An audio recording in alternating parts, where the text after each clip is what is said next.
Yes. Okay, perfect. All right, thanks a lot for the nice introduction and also, of course, for the invitation. And yeah, obviously, it's a great pity that we are not meeting in Izmir. So I'm now sitting in Berlin at home.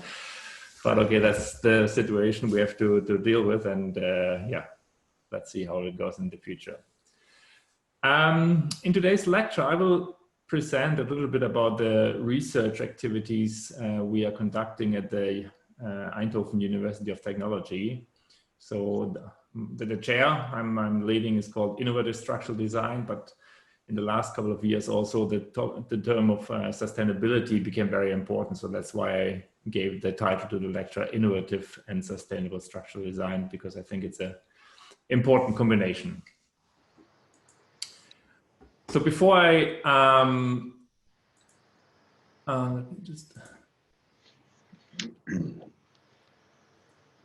before I go into all the technical details, I want to give a quick overview about the background and also the, let's say, the societal context, which is also, of course, also the main motivation why we are looking into sustainability as structural engineers.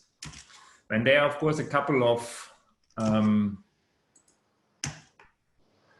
important political boundary conditions. Man, we all know the Paris Climate Agreement from 2015, which also laid the foundation for some measurements of the Dutch government. So in 2015, or after the Paris Agreement, they defined the program Circular Economy in 2050, which means that within the Netherlands, they want to reduce the primary material use by 50% in the year 2030, and they want to be fully circular in the year 2050, which of course is important, but also quite ambitious. And the second important, let's say, political or societal boundary conditions or goal, which I would like to mention, are the Sustainable Development Goals from the United Nations, which you can see here on that slide. And of course, not all of the 17 topics are related to buildings and architecture and structure, etc. But of course, a couple of them are related to that. And that's also the reason or motivation why I think it's important to do the education and research in that direction at our university. And of course, also have events and conferences like this one to exchange ideas with people worldwide. And the third aspect, which I want to mention here, is the European Green Deal, quite recently. And of course, similar to the UN Sustainable Development Goals, it's not only about architecture and buildings. Of course, there are many, many other aspects. It's about food, it's about energy production, it's about mobility, etc. But also within this European Green Deal, you can see here this aspect, building and renovating in an energy and resource efficient way, as one of the key themes or key topics. And again, that's of course a motivation why we want to educate the young people at the university and also carry out research in that field.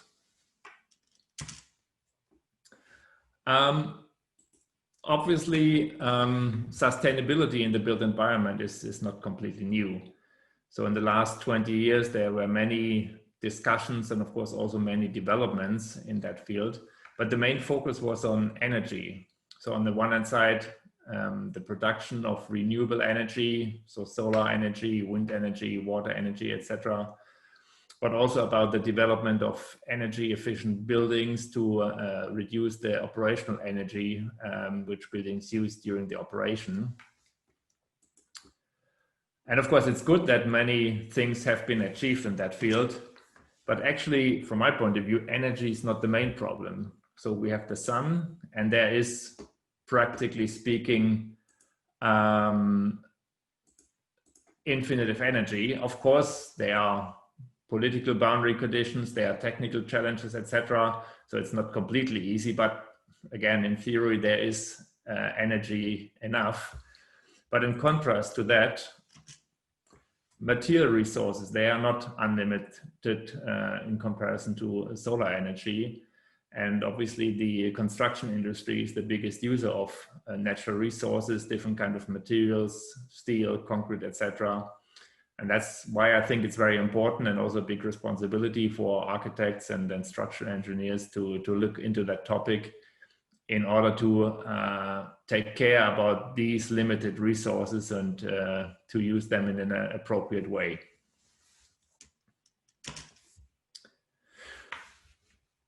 So if you look at that diagram, it's unfortunately, it's already a couple of years old from 2007, but of course the principal distribution of these numbers didn't change in the last couple of years. So you can see here on the horizontal axis the different industry sectors, and on the vertical axis the raw material which is used by industry. And by far the leading industry in terms of material consumption is the construction industry. And you can see the yellow part of the column is minerals, which is basically concrete. So this diagram, I think, shows quite clear that there's a big responsibility for the construction industry to do something about that in order to be more sustainable in the future. And this is basically the same content, just a different way to show it. Again, it's in that case, it's not about the material direct, it's about the CO2 emission related to the material consumption.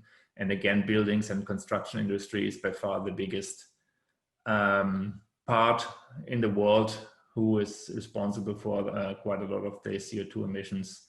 And you can see, of course, it's distributed between residential projects and non-residential projects. But I think in both areas, of course, there are a lot of possibilities to improve the situation.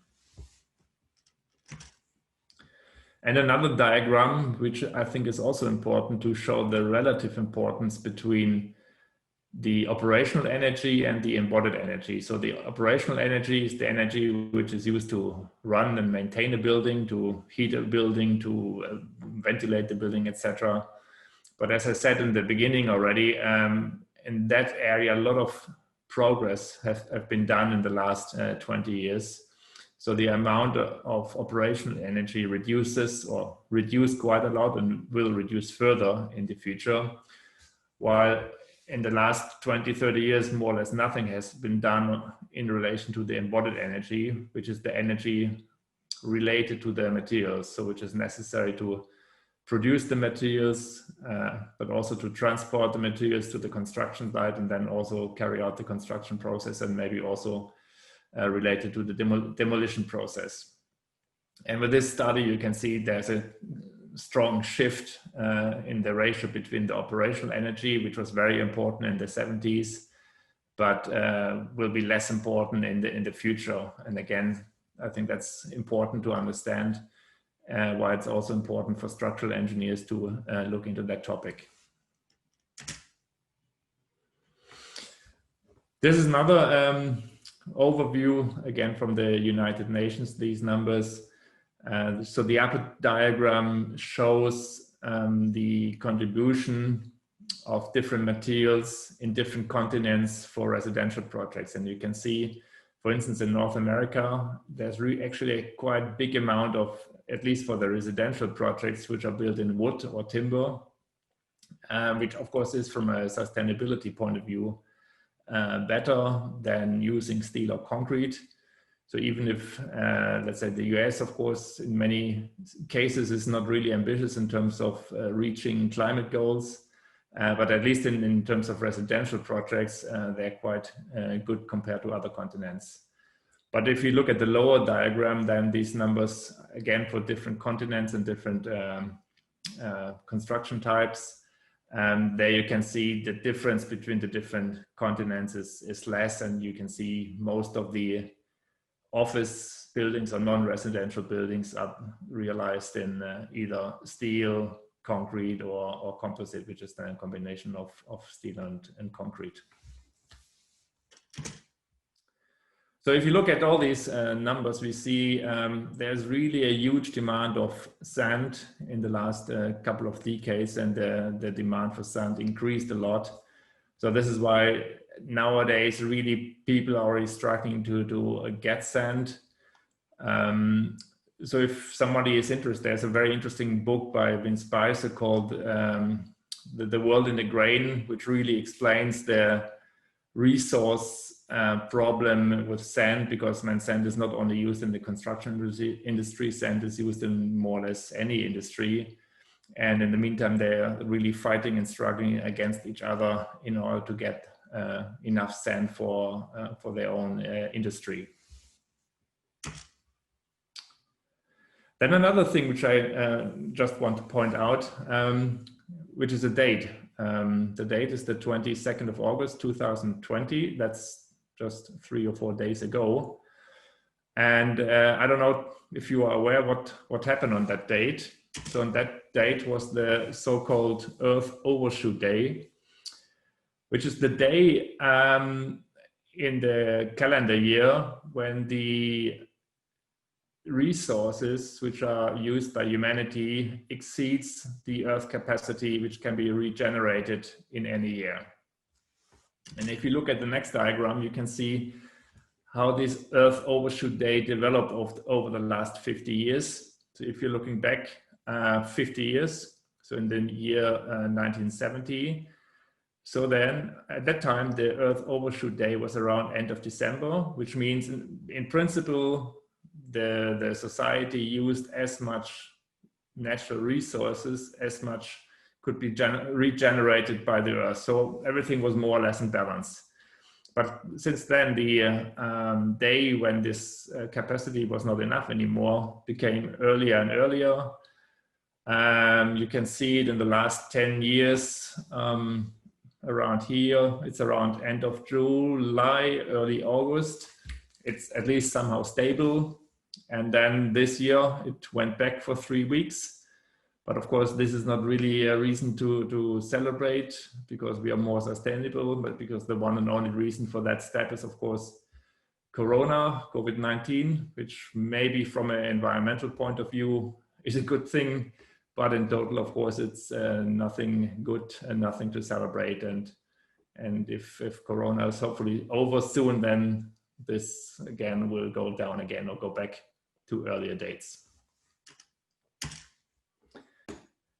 And this is just another diagram showing, because if you're going back, this is the Earth Overshoot Day at world level in average. And this is a little bit more detailed study about different countries. And if you look here in that area, let's say April, May, where most of the industrialized countries in Central Europe are, you can see that already in April, May, all the resources which can be regenerated within a year are used by the society, by industry. And of course, less industrialized countries are performing better in that respect, but of course, this also has disadvantages. And I looked at the diagram, so I couldn't find Turkey. So I don't know how you're performing in that diagram, but probably there are also sources where we can find that information. So what do we do? And of course, there are people who maybe want to go back to the Stone Age. They want to prohibit flying. They wanted to prohibit driving cars and prohibit everything. But of course, that's not what I want. And I think there are also positive solutions and positive ways to look into the future. And that's what I want to explain about the activities which we are doing at the university in the last couple of years, but also, of course, in the future years. So we call it resource efficient structural design. That's basically the theme which we set up 3-4 years ago. So that's not only an important topic in the education. So we have our own course dealing with this, but of course also all the research activities are under this umbrella. And under this umbrella, resource efficient structural design, we have 3 subtopics: reduce, reuse, and renew. And I will show a couple of examples in all of these 3 fields. So this is just, again, a little bit a graphic overview. Again, we have the overarching topic, resource efficient structural design. Then we have the topic reuse, which basically is about lightweight structures and trying to minimize the amount of material which are necessary to realize a structure. And there we have again two subtopics. One is about optimization, lightweight structures, cable net structures, membrane structures, and all this kind of stuff. And also we do a lot of research in the field of adaptive structures, or structures which are able to react to different environmental conditions in order to be more optimum in terms of the material usage.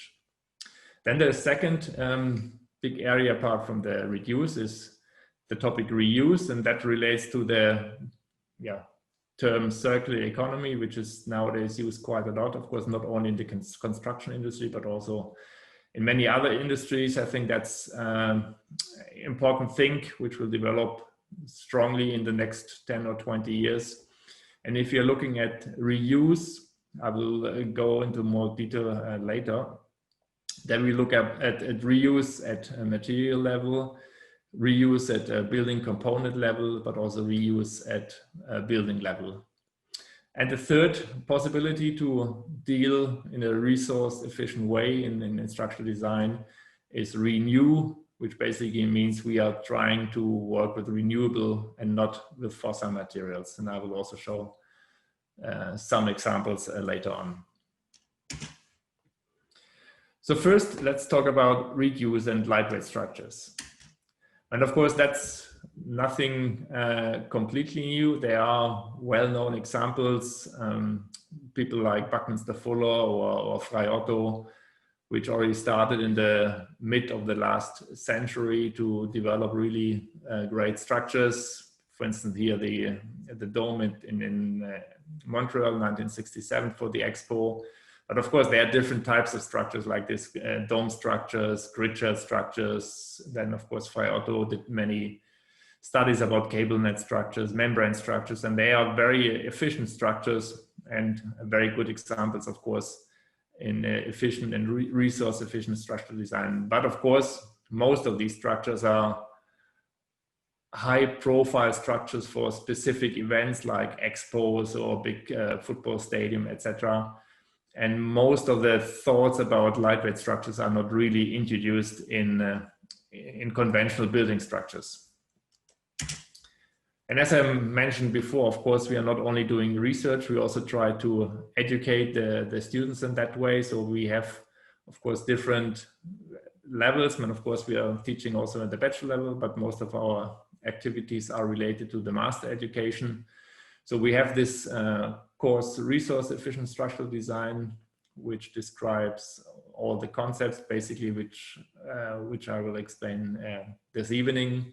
But of course, we also supervise students with their final master thesis. And this is just one example of a project where a student studied bending active structures in combination with a textile. So he did a lot of advanced numerical modeling and form finding.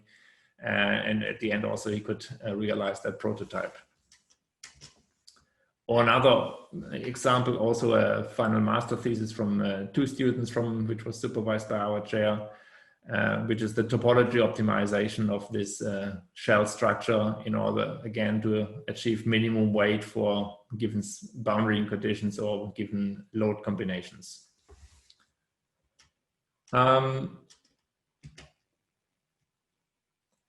But of course, the reality is different. So the reality is not Frei Otto, and the reality is not Buckminster Fuller. The reality is this one: a lot of concrete in the buildings itself. It doesn't matter if it's residential projects or office buildings. So especially in the slabs of these kind of structures, there are huge amounts of concrete used.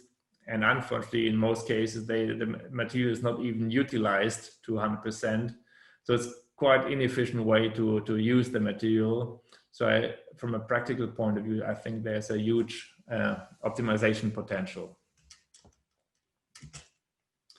And that's what we also did in our office. So of course, I'm mainly presenting today as a professor from Eindhoven University, but apart from that, I'm also running a structural engineering company in Berlin, and in one of our recent projects, we did some life cycle assessment studies for different slab systems, where we compared a two-way span 8 by 8 meter slab, which was simple supported, and we have this 3 different systems: a flat slab, a rib deck, and a bubble deck. And if you look into the life cycle assessment, of course, there are different stages within the life cycle. In that case, we focused on the phases A1 to A3, which covers the production of the material. And of course, if you use less material for a certain system, then you're using, or then less CO2 equivalent is required for the production of the material. And here you can see in that case, the bubble deck is most efficient in terms of CO2 emission. That's also the final choice, which we, of course, in consultation with the client and the architects selected, and which will be realized early next year. So that's so far about lightweight structures and trying to minimize the material. But of course, there is still potential. I think quite a lot of potential even. But of course, it's also limited. So that's why we're also thinking about other ways of designing structures which are even more optimized and even better than traditional optimized structure system. And these are so-called adaptive structures. So these are structures which are able to react to different environmental conditions, because the problem in most situations, if you design the structure of a building, of course, there are building codes with certain load assumptions which you have to apply. But of course, these load assumptions are really worst case scenarios, which of course is justifiable because you don't want a structure to collapse in an extreme event. But on the other side, it's also a little bit a pity that you have to design a structure for a load which maybe happens once in 50 or 100 years, and the rest of the life, the structure is completely over-designed, which in terms of material use is completely inefficient. So here the idea is to develop structural systems which can react to extreme load conditions, and by, let's say, the smartness of these systems, they require much less material. And that's why I also think it's an interesting development for the future. So in that diagram, you can see a quick overview. So there's a structure on the one hand in the center, and there's some kind of external stimulation, which is the load, for instance, wind or snow load or traffic load. And then there are sensors which monitor the stimulation, and this information is fed forward to the processing unit. And then the processing unit is making a decision, and then actuators, so active elements, they execute the desired reaction, and they can manipulate the structural response. And also the structural response can be monitored by sensors, and also that information can be fed back in order to optimize the structural behavior. So this is a project which I did myself during my PhD studies in Stuttgart. So that's around nearly 20 years ago already. So this is a prototype of a bridge structure with a span of 1.6 meter, which is extremely slender. So the thickness of the aluminium beam is only 3 millimeter, which means the depth to span ratio is around 1 to 500. And that's of course extremely ambitious, because typically if you design a beam, the height to span is maybe 1 to 10 or maybe 1 to 20, or if you're really ambitious, it's maybe 1 to 50, but not 1 to 500. And of course, if you look at the structure here, it just doesn't work, man. These deformations are by far too big for a practical application. So that's why we applied the idea of adaptivity to that system. So on the one hand side, we have a sensor, which is measuring the reaction forces. We have a control unit, which is basically a computer and a software, and an actuator, which is a horizontal linear actuator in that case, which is able to move the horizontal support in order to control the vertical deflection.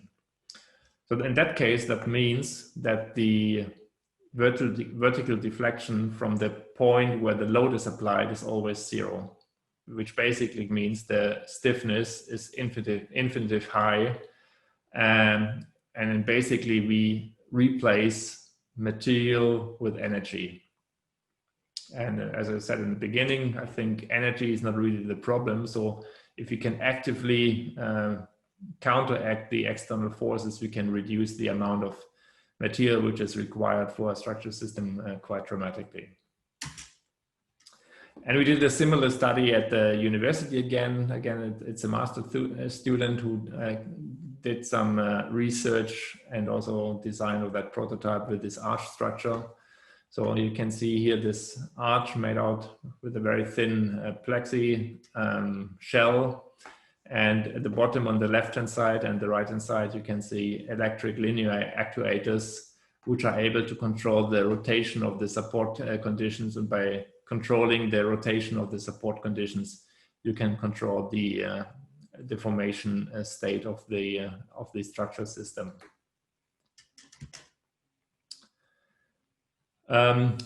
And another step in the context of adaptivity, we are also trying to apply smart materials, so materials which are able to change their property. So we do not rely on electrical devices or hydraulic or mechanical elements. So we really try to apply the intelligence at material level. And that's one PhD research by Charlotte Delifield, which I supervised at Delft University. So it's the application of shape memory materials for adaptive building components. And it's a combination of SMP, so shape memory polymers, with SMAs, shape memory alloys, which you can see here on the right-hand side. So you have the metal strips, which is the shape memory alloy, which is typically nickel titanium alloy. And you can see this orange stuff, which is the shape memory polymer. And so here we created a device which is able to change its geometry without any mechanical actuator, etc. So by just heating up and cooling down these elements, the geometry can change and, for instance, can be applied in smart and adaptive facade systems. So here you can see another type. So this is the transparent stuff is the again, the shape memory polymer, and we have the shape memory alloy in the other direction. And you can see here the heating wires. And by applying electricity, the heating wires are heated and they are then heating the polymer. And by changing the temperature below and above the transition temperature of these smart materials, is it possible to change the geometry of these devices. And then there's another ongoing PhD research by J.D. Wang. That's also a research project which we're doing together with Delft University and EPFL in Lausanne.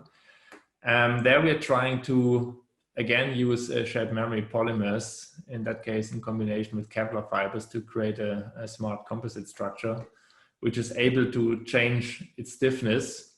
And with this adaptive stiffness, we are creating joints which then can control and optimize the structural behavior. So on the top right, you can see the 3D printed joint made out of the shape memory polymer. And you can also see here these lines. And these are the lines where the heating wires are integrated. So again, with temperature, we're controlling, with the heating wires, we're controlling the temperature of the joint. And you can see here also the simulation. And by changing the temperature of the joint, we can change the stiffness and also the damping. And this is then applied into a prototype. So this is currently under investigation or test in our lab. So it's a 3-story frame using these adaptive joints with the variable stiffness at the corners here. So we apply some load, and then we have a shaking table to generate vibration of the structure. And by heating and cooling the joints at specific locations, we are able to control the eigenfrequency of the structure in order to minimize at the end the forces which are applied to the structure. So that's a quick overview about the idea of reduce materials. So we can reduce passive systems, but of course we can also reduce or optimize adaptive structures which are able to respond to different conditions. But let's move on to the second concept. That's the concept of reusing materials. And as I mentioned already in the beginning, that's all in the context of circular economy. And I took that diagram from this Dutch government program, Circular Economy 2050, which I think gives a good overview about the different types of economy. So maybe in the past we had a linear economy. So we have raw materials, they are produced to a product or building, then they're used, and at the end they are just waste and not even recycled. Of course, in the meantime, we are a step further. Still we have raw materials, we have production, then it's in use, but of course to a certain extent, not in construction industry, but also let's say in consumer industry, of course materials are partly recycled, but still there's a lot of waste and it's not completely fully closed the loop. And in a perfect circular economy, again, you have raw materials which are produced and then they're used, but after use, they are completely recycled. And again, this recycling can happen at different levels. So either at material level, at component level, or at full system level. And I will show examples for all three levels in the next couple of slides.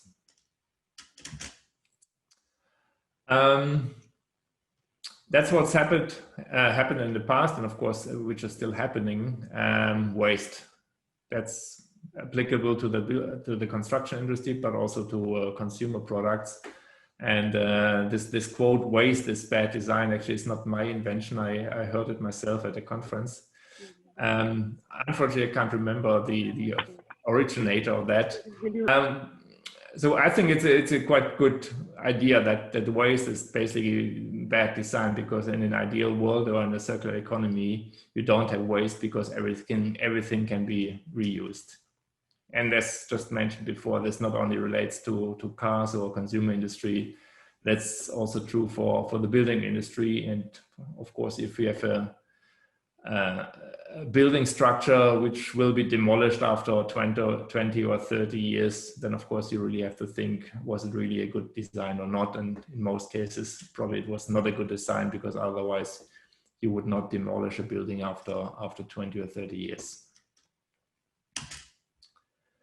Then, of course, we can also think about reusing building components. So not at material level, but at component level.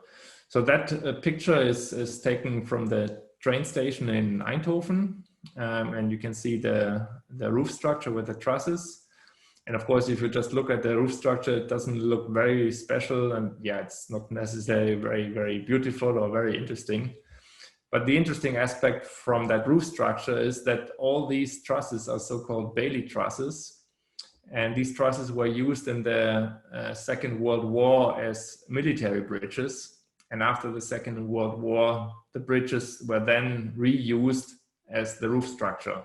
So actually it's a quite old example, but I think a very good example also that, of course, circular economy is not an invention of the last couple of years, that this was also done partially in the past. And then we are also working with a master student at the moment. Also, we are preparing a European research proposal at the moment, where we try to understand to what extent precast elements can be reused.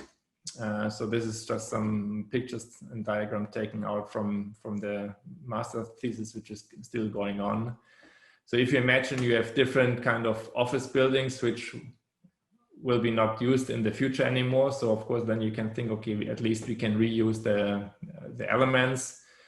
HCS is the hollow core slab. Then we have the walls and the beams, columns, facade elements. And then here the student developed some kind of evaluation matrix to understand what kind of elements can be used, maybe with minor adaptations or with major adaptations, or are not suitable at all.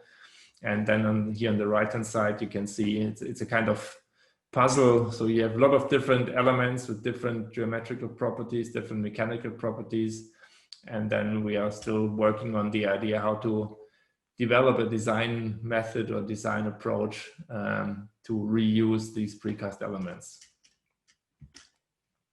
And then the highest level of reuse after material and building component is of course the reuse at building level. So this is also the outcome of a final thesis project where the students studied the transformation potential of existing buildings. So it's called demolition versus transformation. And in that table, you can see kind of matrix for the evaluation process.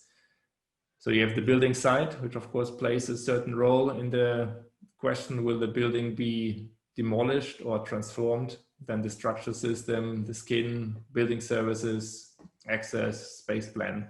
And then there are different indicators which are related to the different levels of the building. And based on that evaluation scheme, there's some kind of total score which describes the potential of the building to be reused or not. So the student, when she developed some kind of Excel sheet, again, you can see the different levels, structure, skin, services, etc., which then lead to a final result, which gives the user, but of course, at the end, any stakeholder in the whole process, some kind of clear indication, okay, there's a potential to reuse this building, or maybe the result is also, okay, no, forget it. It's really better to demolish the building and do something completely new.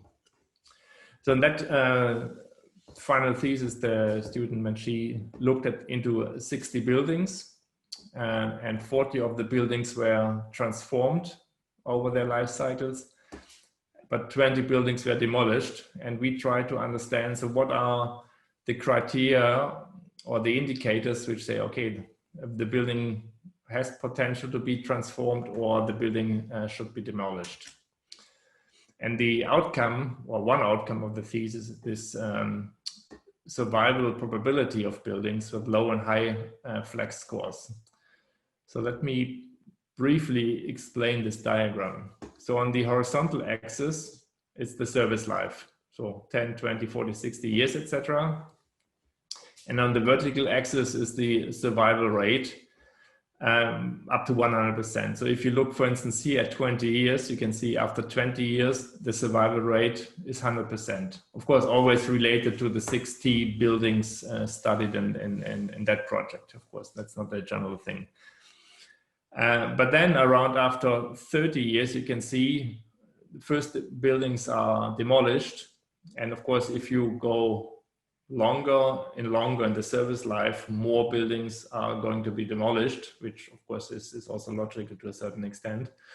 But what is interesting, if you look at the different lines here, so the dotted line are buildings which have a relatively low score in this in the flexibility evaluation, and the full line are the buildings with a high score in the flexibility evaluation.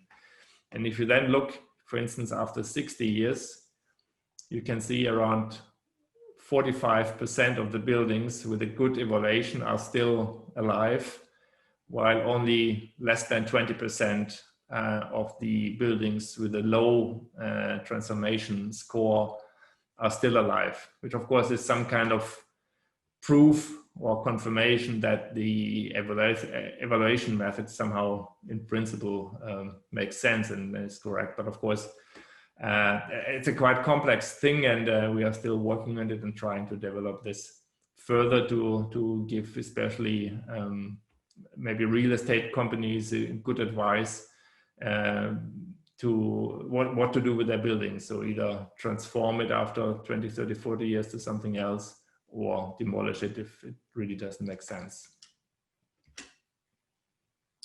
And now I want to come to the third area. So we talked about reuse, and now I want to talk about renew, which mainly means renewable materials. And of course, on that picture, you can see bamboo, which maybe not in Central Europe, but in other areas of the world, is a very interesting material and also widely used already.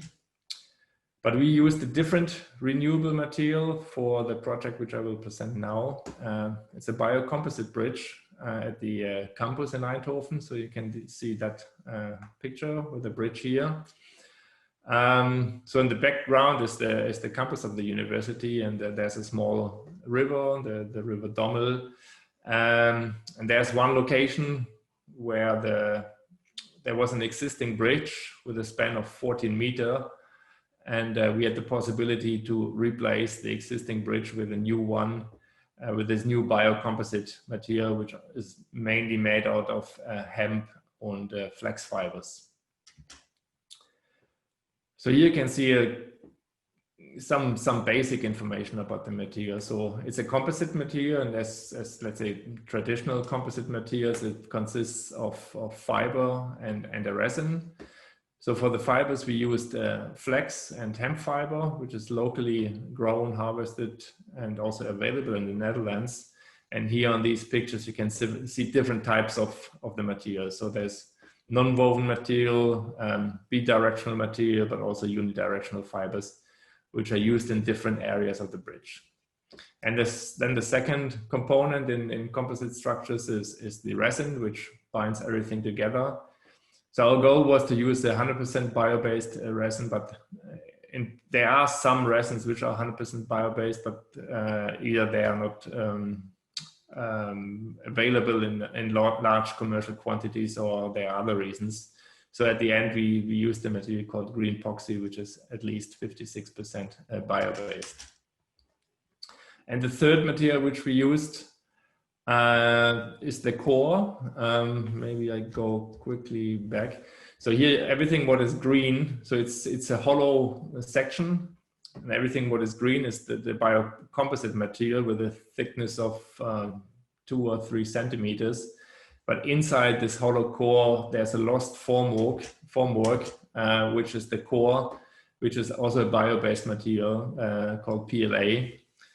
So that's the white material which you can see here on this picture. In principle, it looks like styrofoam, but with a different, it's completely bio-based and also biodegradable. So that's quite good.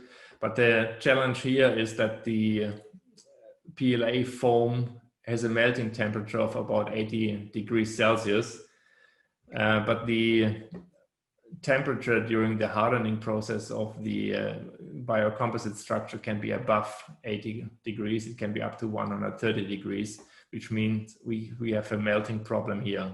So to avoid that problem during construction, so we added additional layer of cork, also of course a completely bio-based material as an insulation material between the PLA and the composite to protect the PLA foam from the hot temperatures during the production process. And of course, there's very little experience about the mechanical properties of these biocomposites. And the suppliers, they have, of course, some data sheets and there's some information available, but there's also no building code, etc. So it's quite difficult to make some good assumptions, because even if the bridge is on the campus, it's a space which is it's a public space. So of course we had to fulfill all the requirements for the building authorities. So we had to provide all the calculations and design checks, etc., to show that the bridge is really safe. So we started with some material samples where we carried out some tests in our lab to get at least some basic understanding about the mechanical properties, so mainly the strengths, but also the stiffness of the material. And we also have some long-term creep tests, moisture tests, which are still ongoing. But for that project, we didn't really have the time to study that in detail. So here in that diagram, you can see some overview about the different materials. So we have the different materials. So UD stands for unidirectional material. Woven material, non-woven material, and hybrid is a combination of the above. And what is quite interesting, if, for instance, if you look at the UD material, so that's a flax fiber. So you have an average strength of 200 megapascal or a characteristic value of 180 megapascal. So this is already in the range of aluminium. So you can see that actually the structural potential is quite high of that material. And as I mentioned before, we also had to convince the authority that the bridge is stable. So in addition to the tests, we also carried out numerical simulations where we, of course, could use the results of the test in terms of stiffness, etc. For the numerical model. We applied the typical loads for pedestrian bridges according building codes and so on.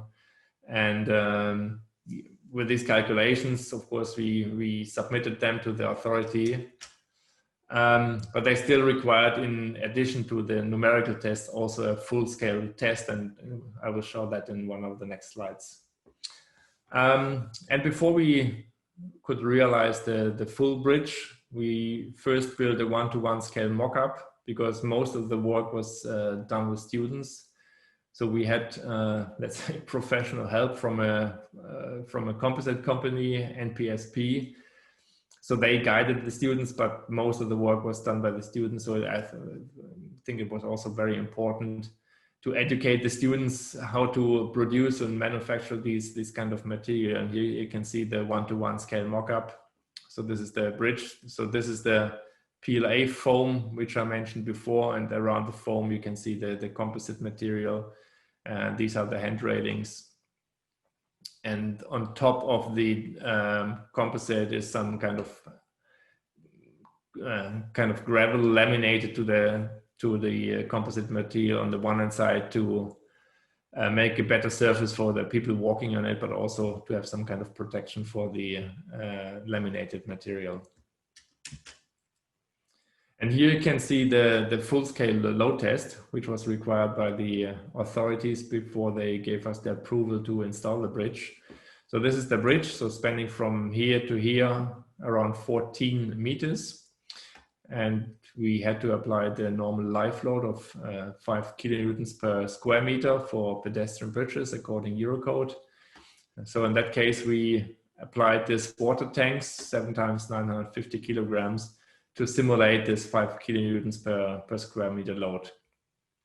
And what was also important to know, which I didn't mention so far, inside the composite structure, we also integrated sensors, glass fiber sensors, to have the possibility to monitor the structural behavior in real time.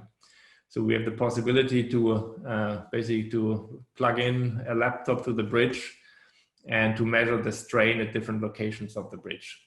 And one, of course, the most important result of this one-to-one scale test was that the bridge could carry the load. And then, of course, this was good enough for the authorities to give us the approval and to go ahead with the project. But for us, from an academic point of view, was of course, we were convinced that the bridge will work. But for us, it was also interesting to see if the strain or the structural behavior and also the deformation behavior of the bridge in reality is somehow similar to the numerical models in Abacus, in the finite element models. And then the match between the experimental real test and the numerical result was very, very good. So there was maybe a difference between plus minus 10% or something like that. But of course, that was for us much more interesting than the question if the bridge can carry the load or not, because we were sure, of course, that the bridge is able to carry the load. So after the successful test, we could have the bridge installation. So the bridge was produced in a factory a little bit outside of Eindhoven, and then brought in one piece with a crane and was installed on site. So this is the bridge again with a span of 14 meters. And this is after installation, so you can see the bridge in the landscape. And then in Eindhoven, we have the so-called Glow Festival. So maybe you know that Eindhoven is also the headquarter of Philips, and Philips, of course, is a company which is very strong in lighting. And that's also one reason why Eindhoven hosts this Glow Festival once per year, where the city is full of light installations from different artists and architects, etc. And in the first year after the installation, so that's, I think it was in 2016, so the bridge was also part of this Glow Festival, and one of our architectural colleagues installed this light installation, and this then happened over the period of 1 week or 10 days. But following that, of course, the work for us was not over. So in the meantime, we did a couple of tests again. So as I said just before, we integrated sensors in the bridge. So every couple of months, someone is coming with a laptop and then plugging in the laptop to the bridge. And then we have real load tests, either with the steel elements, or sometimes we also have students which are walking over the bridge. And then we are able to measure the deformation or the strain inside the structure in real time to get a better understanding of this still new material over a certain period of time. And based on that bridge, we then started to prepare a research project, which is called Smart Circular Bridge for a Circular Built Environment, which was confirmed earlier this year. So we started in spring. So it's a really big project where we will realize 3 new biocomposite bridges with a structural health monitoring system, again, so using sensors to monitor the structure. We have many partners. It's around 13 or 14 partners from different countries. So it's part of the Interact Northwest Europe. So we have Dutch, French, Belgium, and German partners in the project. And yeah, of course, to start this new project with many people in Corona without real meetings was a little bit difficult, but now the project is running well. And in spring next year, we will install the first biocomposite bridge within that project in Almere, which is close to Amsterdam. But let's say hemp and flax fiber is not the only bio-based material which we are looking into. Though these pictures and diagrams are also taken from a student project who studied mycelium. So mycelium is basically a fungi. So it's a very quick growing material which also can be used as the matrix for composite materials. So in comparison to the composite material which we use for the bridge, the strength is still relatively low, but of course we and other research groups are just at the beginning of the development of that kind of material, and we are also convinced that there are also interesting applications for the future. And I think that's the last project which I want to show. We have also one colleague at our chair who is really an expert in ice structures, and yeah, of course, building with water and ice is also very sustainable, and because it's renewable. So we have, in the meantime, a good collaboration with the Harbin Institute of Technology in China, in northeast China, where they have temperatures of -20 or -30 degrees in wintertime. And of course, that's the perfect boundary condition for building structures with ice, like this one. So at the moment, or for the last couple of years, every year, a group of teachers, researchers, and students is going to Harbin for a couple of weeks to work with the university there and realize different kind of ice sculptures and ice structures. And let's say our next big goal is to do something for the Olympic Games 2022 in Beijing, but that's still under negotiation with the Olympic Committee.